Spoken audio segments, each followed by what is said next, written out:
Dizer que a filosofia surgiu em um momento pontual da história e pelas mãos de uma única pessoa seria uma afirmação bem pouco filosófica. Não é como se os mistérios do universo não fossem suficientemente fascinantes para que o primeiro ser racional que olhasse para o céu em um campo aberto de uma noite estrelada não se questionasse. Que isso, mano? Como bem colocou Platão, a filosofia começa com o espanto. Mas por milênios, a nossa pequenice em relação à imensidão do desconhecido contrastando com as tecnologias primárias e o nosso conhecimento ainda tão escasso, fez com que qualquer explicação sobre os mistérios que nos cercavam girasse em torno de mitos e lendas. E praticamente tudo era um mistério. As ondas no oceano, a chuva caindo do céu, o fogo ardendo, as sombras na floresta, os efeitos das substâncias psicoativas, tudo criava um grande e inexplicável ponto de interrogação. Isso fez com que figuras divinas ocupassem um papel central na vida do ser humano. A mitologia grega é exemplo disso e foi importantíssima para o surgimento da filosofia. Existia Deus para tudo.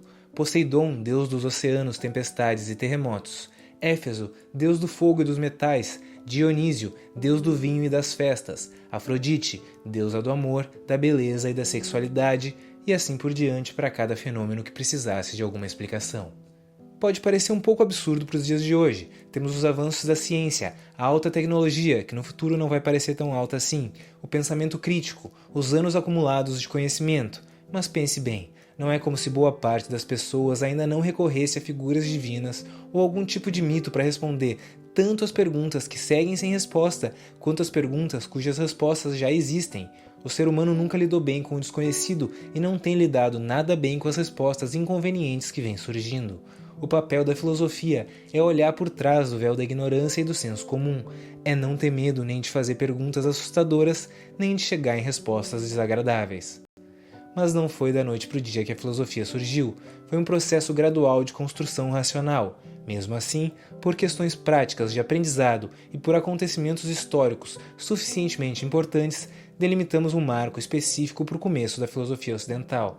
É amplamente aceito que ela teve origem na Grécia Antiga por volta do século 6 a.C. e que o primeiro filósofo da história foi Tales de Mileto. O que delimita esse marco é a transição do pensamento mítico para o pensamento racional. Em outras palavras, paramos de criar deuses, mitos e lendas toda vez que não entendemos alguma coisa e passamos a explicar o mundo por meio da razão. Vale mencionar que existem correntes divergentes que dizem que a filosofia já existia na África muito antes de surgir na Grécia. Mas por que filosofia? A palavra filosofia vem do grego philos, que significa amor ou amizade, e sofia, que significa sabedoria. Então filosofia é algo tipo amor à sabedoria ou amigo do saber. O primeiro pensador a usar esse termo foi Pitágoras. Talvez você conheça esse nome e não tenha boas memórias, graças ao famoso Teorema de Pitágoras, que aliás, ao que tudo indica, não foi descoberto por Pitágoras. E provavelmente argumentar que ele foi um dos maiores matemáticos da humanidade e também o primeiro a usar o termo matemática não seja a melhor maneira de aliviar essas memórias. Então simplesmente pense na malandragem que é responder o que você faz da vida, com a genial frase: eu sou um amante da sabedoria. Daí em diante, a filosofia ampliou os horizontes do saber humano, se dividindo em diversas escolas, pensadores, questionamentos, possíveis e distintas respostas, experimentos mentais, debates de ideia e inclusive diferentes definições para o que de fato é filosofia, o que é ser um filósofo e, finalmente, para que serve a filosofia. Ao decorrer dos séculos, a filosofia se desdobrou nos mais diversos corpos de conhecimento humano, como biologia, psicologia, medicina, astronomia, física, etc., mas nunca perdeu o seu próprio espaço, além de seguir fazendo a sua parte dentro dos conhecimentos que surgiram. Se existe a ciência, existe a filosofia da ciência. Se existe a arte, existe a filosofia da arte e assim por diante. Por exemplo, quando desenvolvemos e testamos uma vacina, estamos praticando ciência. Quando um médico receita ou utiliza essa vacina, ele está praticando medicina. Mas quando discutimos se a vacinação deve ser obrigatória e imposta pelo Estado, entramos na área da filosofia. A filosofia abre o discurso para que os campos de conhecimento conversem entre si. Além disso, questionamentos filosóficos percorreram séculos quebrando a cabeça das mentes mais geniais até obterem uma resposta ou nunca obtiveram uma resposta satisfatória.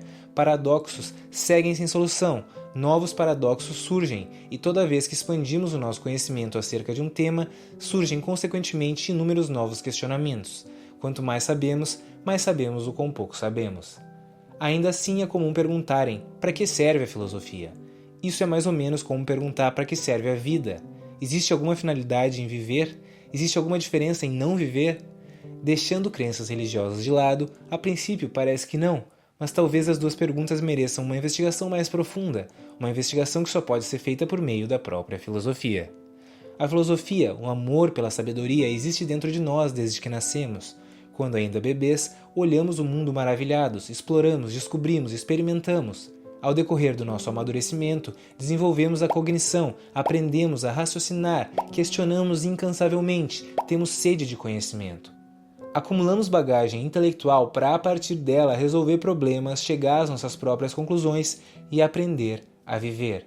Enquanto estudamos filosofia, vamos compreendendo melhor as coisas que nos cercam e a nós mesmos, internalizamos conceitos, debatemos, discordamos de argumentos, formamos as nossas próprias ideias. Se você pergunta a 100 diferentes físicos o que é física, eles terão respostas parecidas, se não iguais. Mas se você pergunta a 100 diferentes filósofos o que é filosofia, existem grandes chances de que você tenha 100 diferentes respostas e, pior, uma mais intrigante e convincente do que a outra. Como bem colocou Kant, não se aprende filosofia, aprende-se a filosofar.